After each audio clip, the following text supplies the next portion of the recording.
भाई आपने foreign actors के साथ काम किया है, मतलब गर्ल्स के साथ? हाँ किया है। तो हाउ कैसे डिफरेंस कैसा होता है इंडियंस में और फॉरेनर्स में, क्या डिफरेंस दे है? Are very open, very open, very मतलब they are trying to make me more comfortable. मेरा कैसा होता है इंडियंस के साथ, I am trying to make them comfortable. I am like that, they are like ये करना है, should we do this, should we try that, यहाँ करें वहाँ करें टेबल पे। मैं बोलता नहीं नहीं मेरे घुटने छिल जाएंगे यहाँ पे, I don't want to do. They are that.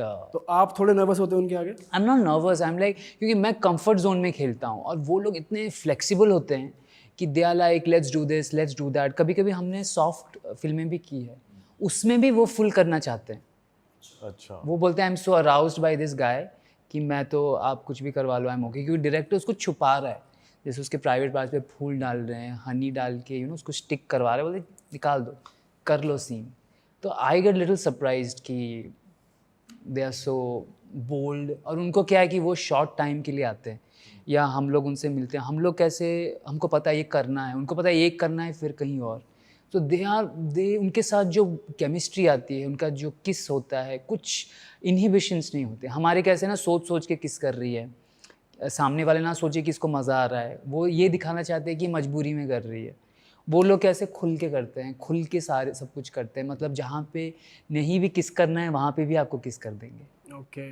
तो आपने गए हो, मतलब you go down on everyone? Of course, अब फिर सीन कैसे बनेगा, अच्छा। स्टेप बाय स्टेप सब होता है, तो आई हैव टू।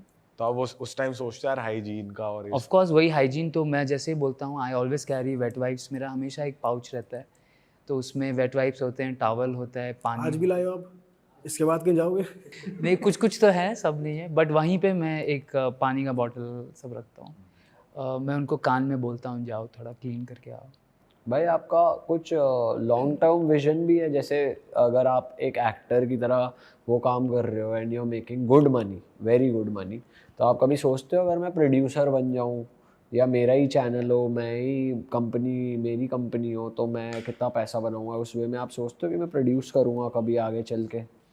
इस इंडस्ट्री में आई डोंट वांट टू, क्योंकि मैं पहले बहुत सेफ खेलता हूँ। I don't work in India. Producer बनूंगा तो मुझ पे और नज़रें आएंगी, और मुझे दोस्त लोग भी बहुत धमकियाँ देते रहते हैं, झगड़े होते हैं, कुछ ना कुछ कोई बोलता है।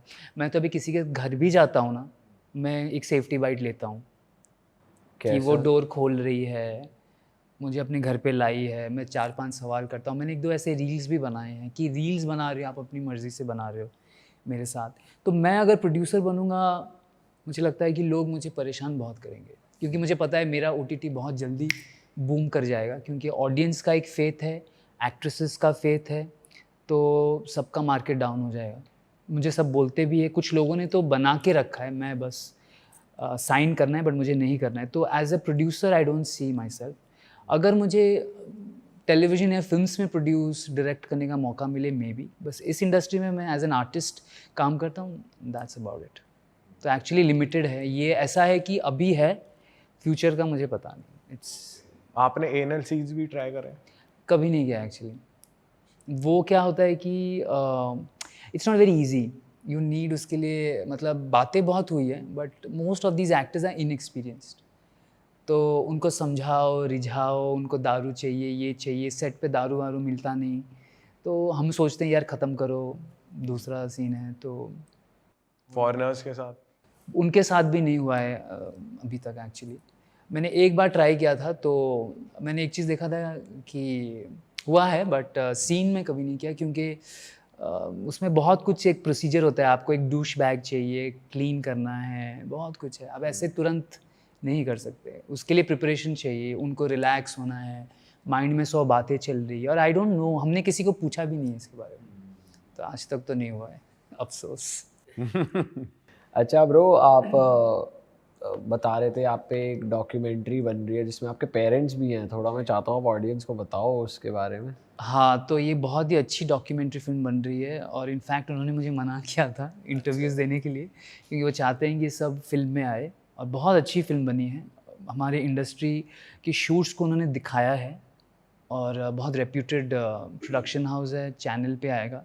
उसमें मेरी मम्मी डैडी को उन्होंने ऐसे ही पूछा will they B okay, and they agreed. मेरे मॉम, डैड, सिस्टर सब है उसमें। उनके पूरा लाइफ दिखाया है मेरा, मैं कहाँ से हूँ, क्या करता हूँ, कैसे मैं इस इंडस्ट्री में आया, कैसे हमारी शूट्स होती हैं और क्या हम पे बीत रही है। जैसे आप लोगों ने जो जो पूछा बस उसको उन्होंने विथ विजुअल्स कैप्चर किया है। तो वो एक बहुत ही अच्छा एक फ़िल्म होगी। एक्चुअली एक सीरीज़ आई थी नेटफ्लिक्स पे सुपर सेक्स, रोको सिफरेदी की। उसके बाद मुझे ऐसे बहुत ऑफर्स आए हैं, ये बन रही है। और फिर एक बुक लिख रहे हैं एक राइटर, सेम थिंग कि मैं कैसे उड़ीसा से आके स्ट्रगल करके मैं यहाँ तक आया हूँ और क्या क्या हम लोग फेस करते हैं, प्रेजुडिस, जो जजमेंट, क्रिटिसिज्म, तो वो है। तो क्रिटिसिज्म, वैसे इससे मुझे याद आ रहा है, जैसे हमने लास्ट जो पॉडकास्ट किया था उसके बाद बहुत से जो लोग थे उन्होंने आपको अप्रिशिएट किया था, तो आपकी फैमिली में भी ऐसे कुछ लोग थे जो आपके अगेंस्ट थे बट देन वो फिर आपको सपोर्ट करने लगे, ऐसा कुछ हुआ? हाँ, सपोर्ट कर रहे हैं, बट जैसे मेरे कज़िन्स की अभी शादी थी, किसी को नहीं बुलाया, एक कार्ड तक नहीं भेजा। तो my sister was very upset कि चलो तुम तो चलो बदनाम हो, तुमको बुलाएंगे तो बातें होंगी, I am the oldest, I deserve. तो वो उसको बहुत बुरा लगा, she cried and all, but they were also, I understand them, I don't blame my relatives, क्योंकि उनका भी माहौल अलग है, सब टीचर्स हैं, प्रोफेसर्स हैं, and they don't want unwanted बातें। मेरे होम टाउन में तो अभी भी धमकियाँ आती हैं सब दल वल से कि आएगा तो उसको मार देंगे या जलील तो करेंगे। अब जाते ही नहीं हो? मैं तो गया ही नहीं कब से। और वहाँ के न्यूज़ चैनल्स पे भी बहुत डिस्कशंस हुए हैं मुझे लेकर। तो रिलेटिव्स तो बात ही नहीं करते कुछ, और शादियों में तो बुलाते नहीं मुझे, ना ही मुझे, मेरे फैमिली को भी किसी को नहीं बुलाते। उनको लगता है कहीं ना कहीं आएंगे तो शायद टॉपिक उठ जाएगा। और ये धमकियाँ फैमिली को भी मिलती हैं क्या? हाँ, मेरे सिस्टर को बहुत परेशान करते हैं। मतलब जैसे अभी राखी था, उसने एक फ़ोटो डाला, उसको बहुत ट्रोलिंग की। वो भी पहले डालती नहीं थी, बट वो बोल रही है अब कितना हम इतना अच्छा मौका, माहौल है, हम सब इतना खुश है, वो डालती है, फिर उसको लोग परेशान। मेरे फादर को मेरे फिल्म्स ही भेजते हैं लोग, पूरा क्लिप्स ही भेजते हैं। That's very disgusting, but it's okay, but and they have accepted मी। और पापा तो अभी जैसे हम लोग कहीं भी जाते हैं तो हम लोग कहीं बैठे हैं, लोग आते हैं, सेल्फीज़ लेते हैं, तो पापा भी देखते हैं कि इसके भी सेल्फीज़ ले रहे हैं, क्या क्या पूछ रहा था, क्या बोल रहा था, मुझे पूछते हैं। कौन से सीन की बात कर रहा था वो? कौन सी फिल्म देखी है? मैंने बोला पापा इतने डीप में मत जाओ। फिर मम्मी, मैं, पापा सैलून गए थे क्योंकि पापा को बीमारी है, तो उनको हर टाइम 2 साइड पे लोग चाहिए। He has Parkinson's disease, he is on a wheel chair. तो सैलून लेके गए थे, तो मम्मी जाती बोली देख तेरा फ़ैन, देख तेरा फ़ैन, सब तुझे देख रहे हैं, ये देख तेरे पास आ रहा है, आ गया। फिर वो आया, सेल्फी लिया जो भी, तो देख तुझे देख रहा है, देख तेरा वीडियो खोल के देख, ओह गॉड यहाँ पे भी देख रहे हैं। तो मम्मी भी बहुत फ़नी हो गई है, इन्जॉय, मतलब देखती, देख तुझे देख रहे हैं। तो ये सब आजकल हो रहा है।